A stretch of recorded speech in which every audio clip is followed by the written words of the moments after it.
we have discussed the reasons and scope and how we have to prepare, and now we'll discuss the syllabus of compiler design and how you are going to get the questions from the each and every concept.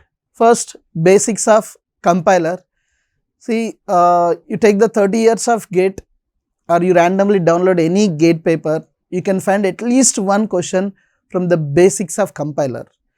So what are the phases, and what is the input to it, and what is the output of it, and what is the implementation, and what are the basic definitions and the keywords of each and every phase.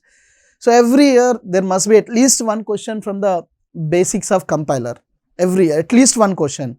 So what is the input to it, what is the output of it, what is the main functionalities of it, and if you are given a simple example, and you will be asked in the lexical analysis phase, what are the tokens of it. In syntax analysis phase, some parsers, this parser belongs to which one.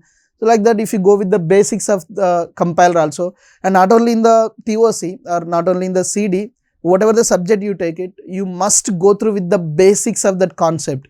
So GATE is not the difficult, GATE you won't get the questions always the difficult question, you may get some different questions from the every subject, then you must stick to the basics. So without basics you are not supposed to go to any other concept, you must focus more on the basics. And language processor, see, if the code is given in the high level language, so how the code has to be converted into the machine level.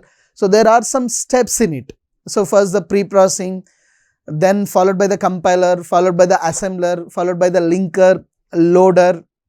So how the high level language, the source code what you have written is going to be converted into the .exe code, that is machine code. So meanwhile that has to be represented in some other intermediate form, and it has to be represented in the object form and assembly language, and machine relocatable, machine linker, loader, how the program is going to be loaded into the main memory. So all these things we are going to discuss in the language processor, and there are so many questions are asked from these first two concepts, basics of compiler and language processor.